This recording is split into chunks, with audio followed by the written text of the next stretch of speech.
trying. We're live. Let's go live.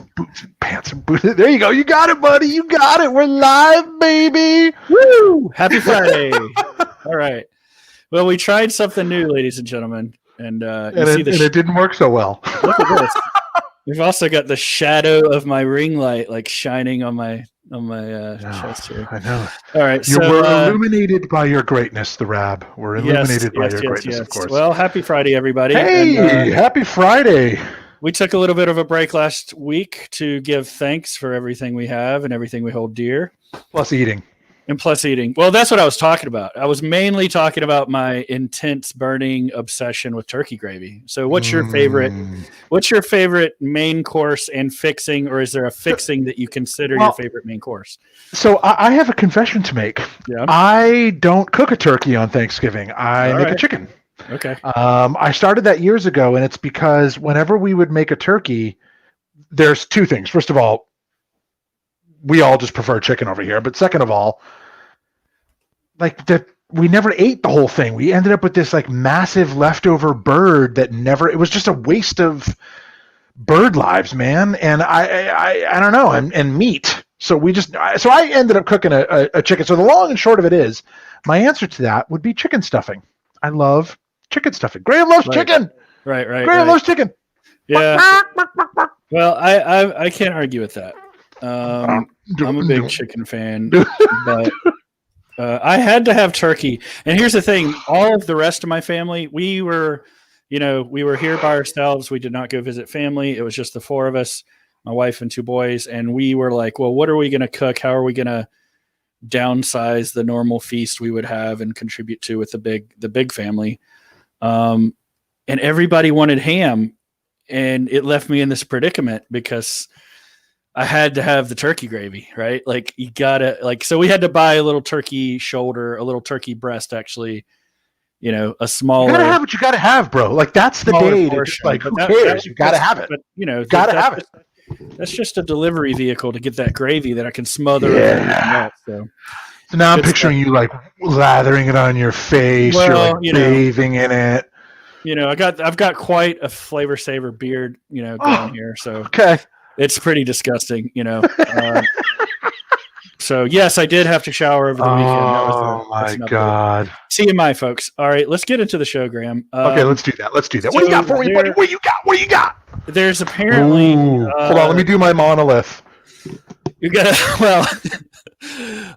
There we go. That's my monolith. So this is the news, and I honestly thought because we skipped the show last week that we were gonna not get to talk about this, but I know it's it's escalated. And, although, can I point something out? Have you noticed nobody's talking about it anymore? Like all of a sudden today, it's just no one's talking about the monolith.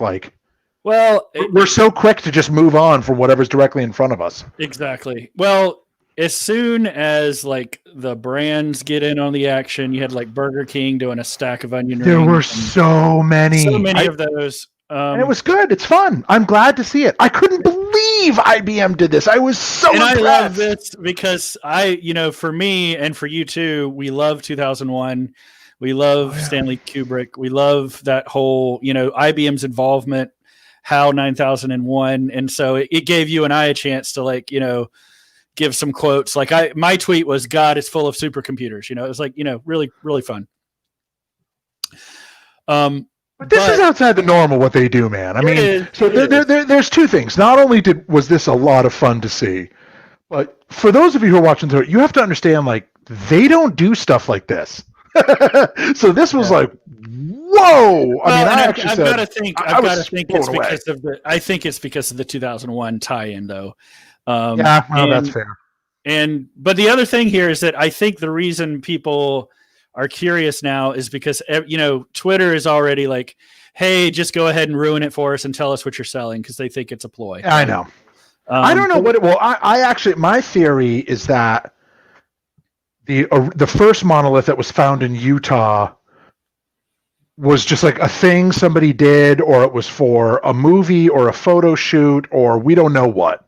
Yeah. And all of the other two, I think there have been, Romania and then California, are just copycats. I don't actually think this is, and I could be wrong, that's fine. I don't think that this is some sort of coordinated worldwide marketing guerrilla technique or God knows what. I just think it was like somebody did it. It made a big deal. And as we see all the time in social media, when somebody does something that works, everybody else copies it. It's almost like a real life meme. So I actually don't think that there's some sort of hidden super monolith strategy here. That's just me. That's just so me. it's all. So your theory is it's all copycats somehow.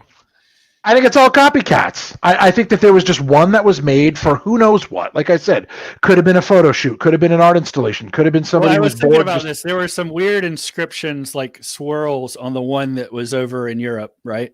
So it was definitely a different object. It was a different object, and that one they had like polished it, right. And that's what created those swirls. It was all right. So there was some different kind of metal work involved with the surface on that one. I don't think they're connected at all.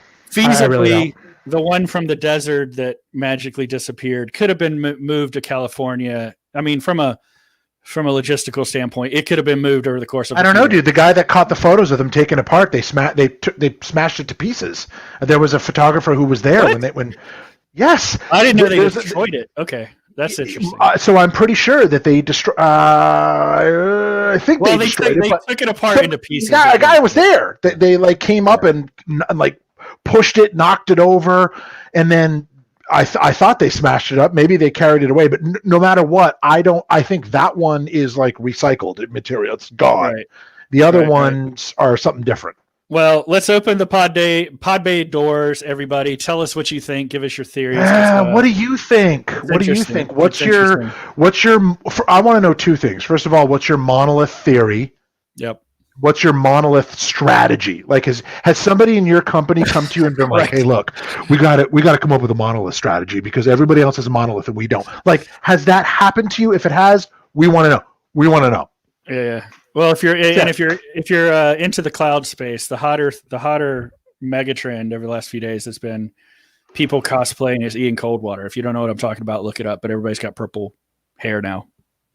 If you're a nerd like I don't even know what an Ian Coldwater is, but check it out. All right, I'll do. I wanted to say that I spent the majority of my week putting up decorations and cleaning the house and things like that. So we have an entire array of like Christmas like puked all over our house. It's everywhere. We've got 27 trees. We've got, I think, 17 garlands. We've got now that's just in the West Wing alone, right? Because we have mammoth mansion that you live in. We have to take it a section at a time, right? But this is all a funny way of us giving a bit of a tease here. We are going to have a mammoth holiday festive bonanza on the show. Huge. On the 18th. Huge, folks. We're going to have surprise guests. Yep. There's going to be drinks flowing. Yep. We want you to join us. We're going to let you jump in and talk to us, things like that. But we're going to have some. It's going to be Week's eggnog. Yeah, there we go. We might have cranberry sauce out of a can. It might get crazy.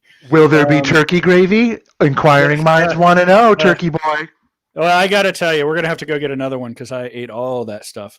Nice. I want to pivot over here. Check this out. What are we showing off? What you got for me, baby? Including in our decorations, we have this guy, Mr. Yukon Cornelius, is the Bumble, right? The Bumble. And heaven forbid. Does he have his teeth or not? Well, he does, but they've started to yellow from all of his time spent in the attic every year, so we got to work on that. All right. But let's get to the next story here. You wanted to talk, as you always do, about gaming. So let's talk about Atari 2600. You know what? This actually goes beyond a gaming, or I'm a huge Atari fan, but this actually goes a little bit beyond that. This is also pardon my language, fucking love Twitter story. And let me tell you why this is my I love Twitter story. Because when I was a kid, I had a Magnavox Odyssey 3000, which was a total loser machine, right? I mean, it's cool. I found one at a tag sale a few years ago, but the point is that it wasn't Atari. It didn't have anything that Atari did. Yeah. And I used to go over to my neighbor's house to play Atari. And the first game I ever played that I ever actually got good at and really enjoyed was Keystone Capers. Which is if you don't know what it is, there's lots of play footage on YouTube and things like that. But I really loved Keystone Capers. And I've talked about it every once in a while on Twitter. Can you zoom out from this for a second, Ryan? Sure. And so the other day, I happened to come across this guy talking about. Actually, zoom out so I can see his name. Yeah, Gary Kitchen. Gary Kitchen. And this is what blew me away, is Gary Kitchen is the guy that made Keystone Capers, and this is his prototype cartridge for Activision. Now, what's even funnier is that, how many decades later, my parents' neighbor, who are good friends, still talk about the time that the school called because I was missing, and Jackson Street School in Northampton, Massachusetts, called my parents because they didn't know where I was. I didn't make it to school. Everybody kind of panicked. It turns out I was in the basement of my neighbor's house playing Keystone Capers, buddy. So anyway, I just thought it was so cool. You were trying to do an epic binge for 47 hours and beat it? Is that what we're talking about? It was not deliberate. It was just one of those things where I was playing the game, lost track of time. I got sucked in. I was not trying to skip school at elementary level. It wasn't like that, but I was playing the game, and so love Atari, love Keystone Capers, thought it was so cool that I've told that story for years, and that I was able to see this tweet and actually share it as the first Atari game that I ever played and really loved, and I have that funny story. And Twitter connects us with the great people of the world, Ryan. The great people. Right. That's my message to you. That's my message to you, Turkey Gravy. Everybody that wants to be down on Twitter just isn't trying hard enough to find. Yeah, you're just not trying hard enough. Find your tribe. I mean, I think if our my buddy Chris Bergen, find your tribe. That's what. Yes. And by the way, speaking of retro gaming, I got my Mondo Flynn's vinyl record in the mail, and I just wanted to brag about that. So It's beautiful. It's the soundtrack to Tron Legacy. So now when I'm fighting the MCP, I'm going to have good music to listen to. I wanted to share that.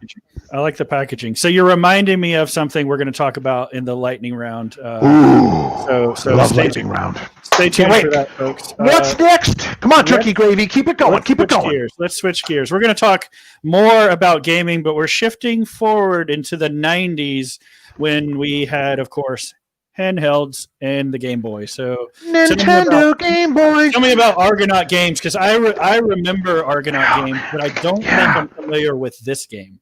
So for those weekenders out there who religiously, week after week, tap into this show because it's the best part of their week.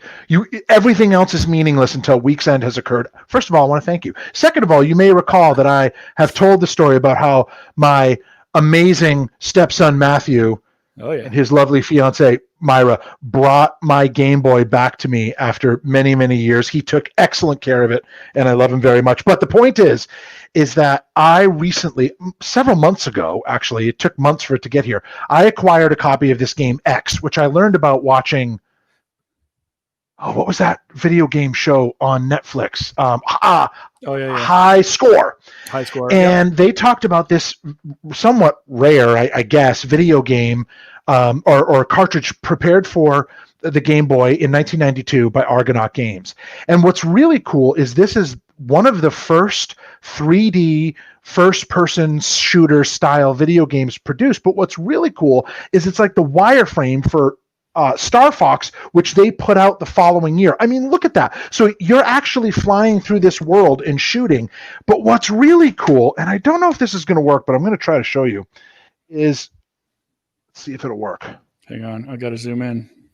Oh, you know what? Oh, you got no chance. Wah, wah, I left it on. The batteries are dead. But here's what's really cool. Whenever you start a Nintendo Game Boy game, it comes down, it says Nintendo, and it goes bing. This is the first one where I've ever seen it do that, and then the word presents appears, and I had never seen that. So anyway, really cool video game. I was able to get a copy of it, and that's my retro gaming fanatical story for the week because it made me very happy. That's it. Move on. I love that. I haven't played it, but it reminds me of, we talked about Elite, the Games at Work podcast. Our buddy Michael Rowe interviewed, that guy who made that game. It reminds me of that. It does also remind me of the classic Star Wars arcade game as well, right? Dude, which is sitting right there, right? I mean, I have that arcade cabinet sitting right there. Thank you to Arcade 1-Up. And yeah, man, so those early flight simulators. And then, by the way, speaking of Star Wars, guess what I got? I got my hands on a copy of Star Wars Squadrons, which is amazing. I can't even believe it. Shut up, dude, shut up. It's ridiculous. So it's ridiculous. I have not touched it yet, but I flew a TIE fighter on some raid of a rebel base, and it was psycho-realistic. I'm going to have to buy another PlayStation and build a whole nother man cave because... Dude, you got to. You've got to. My do that in Wing 3. Yeah. My teenage boys will not let me in here to play the PlayStation 4. Nope. So it's just you know how I did that. My buddy Kevin Hoffman, bless his soul, gave me a second PlayStation 4 that he wasn't using. That one is in my son's room, and mine's in the living room, and I get to use it whenever I want. And you have to play Star Wars Squadrons. It is literally it's everything you want it to be, dude. We almost didn't get on the air here because I had to kick my son out of here because he's playing Rocket League. So that's Rocket League. Oh my God, that's the latest obsession, right? Yeah. Oh yeah. Absolutely. All right. Speaking of Star Wars, it sounds like there's something going on here with our old buddy Cassian Andor. So they're doing a show about Cassian Andor's getting his own series. But what's even cooler is this January they're starting to film, and this is really bizarre. So I can't figure this one out, but they're starting to film the Kenobi series in Boston. Like, I can't for the life of me figure out what the hell is in Boston that lines up to Obi-Wan Kenobi. Is there like a desert, or maybe they're starting out on but I mean, planet. He wasn't on Kenobi. They have to be, because Kenobi wasn't on Tatooine until later. Is this about Kenobi? I don't know. Is this about Kenobi after the fall, or young Kenobi, or what are we talking about? Young Kenobi. This is between the prequels and A New Hope. So this is like The Mandalorian, but Kenobi. Okay. And it's going to be somewhere in there where it's Ewan McGregor. He's the one doing it. So it's him, older, but before we see old Kenobi. And so I guess post Clone Wars, is that right? I guess, or I don't really know. But they're filming in Boston. So anyway, there's all these new Star Wars series coming out. It's good stuff. There is there's a lot of interesting theories though about how I didn't get the story pulled up for the show, but there's a lot of interesting theories about how with the latest. Let's go ahead and jump into lightning round because the first story is related to so the question related to Mandalorian. We've seen all, and this is not spoiler free, by the way, folks. If you haven't watched the latest episode of Mandalorian from last week, let alone this week, for the one that came out last night in the middle of the night, you want to plug your ears or tune out. But there's a lot of chatter about who should play Thrawn. There's references to Dark Troopers. There's Ahsoka Tano was in last week's episode, which was epic, by the way. Dude, when they talked about Thrawn, I jumped off my couch. I was an heir to the Empire fanatic. So they're pulling all of these. They're pulling all of these threads together. That it I've seen one of the main complaints that that we were actually going to talk about on the show that we'll save for another day. But there's people that are saying that Mandalorian's getting too predictable, and it's just sort of like the creature of the week kind of format. And I think they're not seeing what they're, all these little pieces that are being pulled together that are really going to have a significant storyline, I think. Okay. So two things. First of all, I agree with you. But second of all, even if it is creature of the week, and so somebody made a really good point that like the Mandalorian is like constantly, desperately avoiding the major plot. It's like, let's put something profound in front of you. Excuse me, I need to get my child to daycare. Right. So even if, isn't it Mandalorian? Even if, it's okay. I love you anyway. Even if it is just this little bit of Manda. Is it Manda? They call it, his buddy the Mando. They call him. But it is. I think I've been misspelling it this whole time. All right. No, I haven't. Anyway, my point is either way, major plot or little tidbits, dude, I don't care. I'm in. I thought it was exciting last week to see Michael Bain. That blew my mind. No joke. See there, now you've spelled it right. You had it wrong last time. Now you got it right. Yeah, See, yeah. I'm here to help. I'm here to help. Thank you. It's the Mandalorian. You had it, Mando. Yeah. Of course. Yeah. Don't rewind this, people. Please don't check that. Just trust me. I'm right. Yep. Always. What's next in the lightning round? Well, let's see. We've got a visit from our pal. Oh my God, this one's alive. This one's alive, buddy. Grogu. What's up, buddy? Grogu lives. Yes. He's got his cool little signet he does. necklace. He's got it all. He's got that Beskar steel. Very impressive. Oh, yeah, Very impressive. Well, Beskar was a little bit of an add-on. It costed 23,000 Imperial credits. Yeah. Galactic Standard. Sure. All right.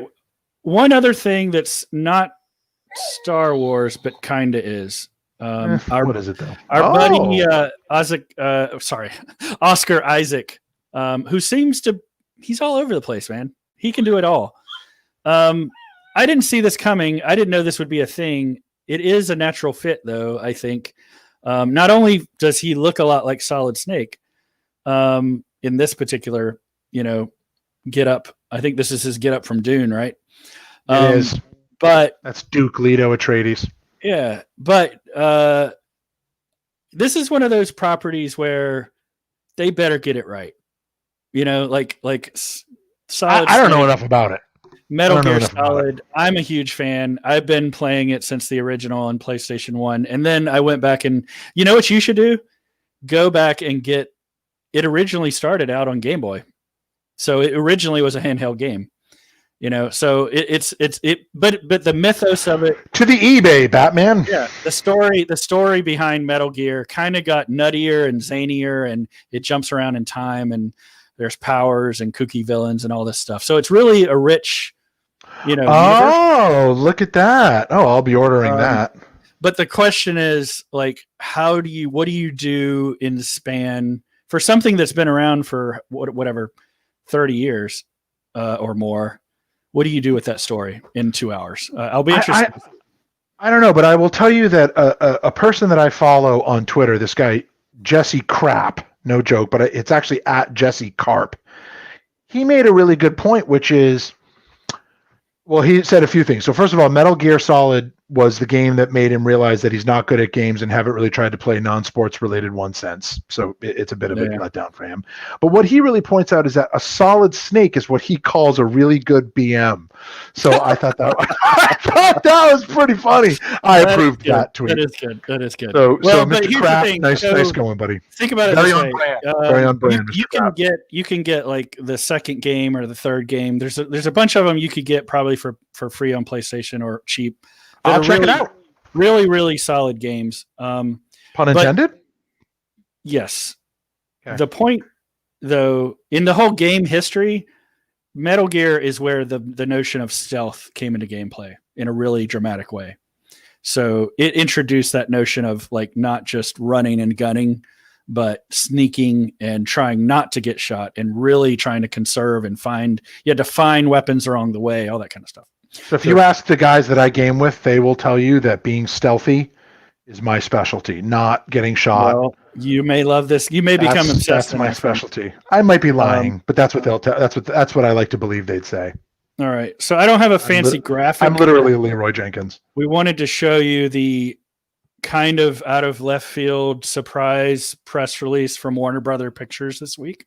It's a big deal, man. The whole concept of how we consume film is changing forever. Like it's done. There's no going back. Ever.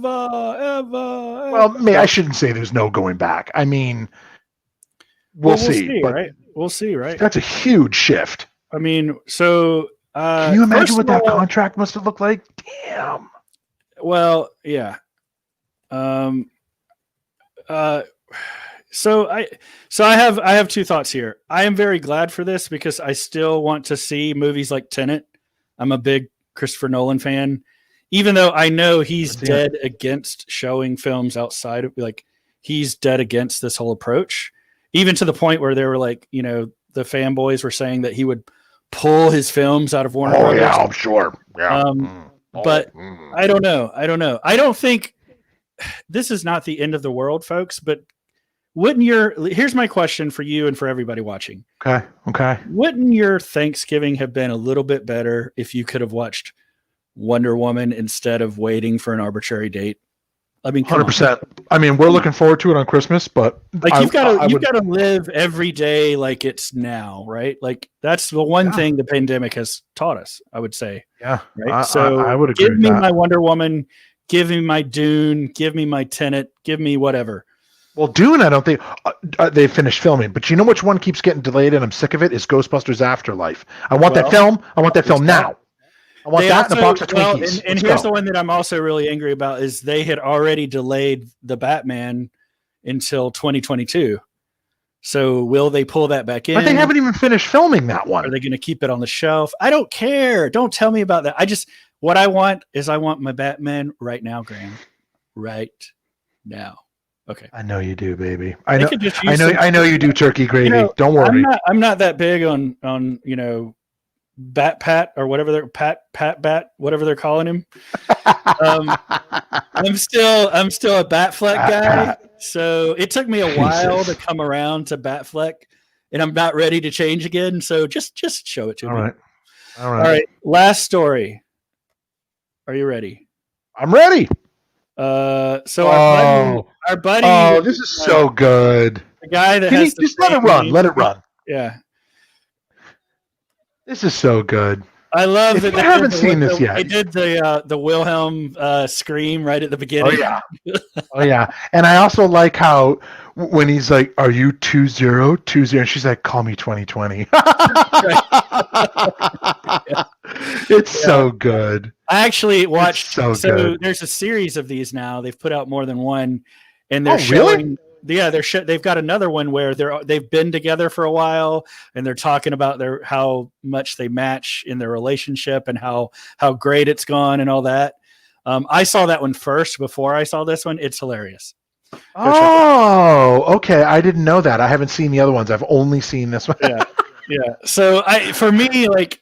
Did you see how it said, "What the fuck"? I love that. I know how we're not supposed to laugh now, but we kind of need to laugh to avoid crying. I was telling somebody that, that old adage this weekend. Oh, dude, I agree. I don't know. I think this strikes the right tone without being insensitive, for sure. I wholeheartedly concur, and I'm working on a project to try to accomplish the same type of, well, not this, but I mean something fun that acknowledges reality. So I love it. They're a cute couple. Acknowledge reality, folks. Acknowledge reality. Date Satan today. Yes. This is apparently Ryan Reynolds has his own digital agency now called Maximum Effort. That's Deadpool's catchphrase. So I want to see the contract for that license. Can you imagine? I don't know. Can you imagine? But Ryan I also would like to see the creative brief and the budget, because everyone's like, "How are they so good?" It's like, well, lots of money. Creative people. Yeah. Well, creative people, budgets, yes. But you can't. I mean, you and I make content with big budgets, and look at what we can do versus. Can you imagine what that was? No, without a doubt. Yeah, but very cool. And you know what? It's been a while since I've been impressed by any advertising at all. I mean, it's all very derivative at this point. That's it for the show, folks. That was the lightning round. We're done. We're at 28 minutes. We're almost, we're hitting it, baby. Tell me about your t-shirt. Who are you wearing today? Oh, who am I wearing today? Today I'm wearing the Star League, Victory or Death, which of course we all know is from the last Starfighter, which I am still, fingers crossed, hoping they're going to come through with that remake one of these days. Well, I love the shirt. I love it all, man. I want more than a film. I want more than a sequel. I think that could be a series. I think it could be likey. There was a lot. There was a lot. They could be giving the Excalibur test on different planets. There's so many ways to go through with that, dude. There was a lot. I mean, there was a lot packed into that film. It's hard. I don't know if I like that, or it's just creeping me out watching you rub this thing while it reacts to you. Well, that's what you have to do. That's the only way. That's what he reacts to, apparently. So yeah, that. Oh, I don't know, okay. But I like the ears. The ears are doing something really cool. Okay. This is him apparently stopping a wall of fire that's coming at me right now. All right. Okay, Ryan. All right, turkey gravy, whatever it takes to keep my turkey gravy happy. All right, Mr. Chicken Bone. There we go. Nice. Chicken stuffing. Nice. Call me chicken stuffing, please. All right, you're chicken stuffing, folks. It's Dr. Professor Chicken Stuffing. You should know my name at this point. We've been friends for many, many years. Nice. All right, Dr. Professor Chicken Stuffing. I'm going to call it right here. We're at 30 minutes on the dot. I just want to remind everybody to make sure that you come and join us next Friday. We're going to have quite a lot of fun. Yeah, with you, with our guests, celebrities. It's going to be awesome. It's going to be a bit of an end of the year rally. We're going to have a couple of shows here. Don't cut the show yet. Hold on. What's happening? Hold on. Hey, thanks for calling Week's End. This is your host, Dr. Professor Chicken Stuffing. How can I help you? Gary. Ryan, it's Week's End superfan Gary. Hey, Gary, it's time for your weekly call. But we got to go here, buddy. So what? All right, I'll let him know. Yeah. All right, cool. Thanks. Hey, so Gary wants to get in on next week's show. He's going to dial in from an undisclosed location. So wait a minute. I'm going to have something for us to debate. The list. The list is long, dude. We're gonna have to look at that, Gary. We'll don't call. We'll get back to you. We'll call you. But Gary, we love you, bro. You know that. Yes. All right. Thanks, everybody.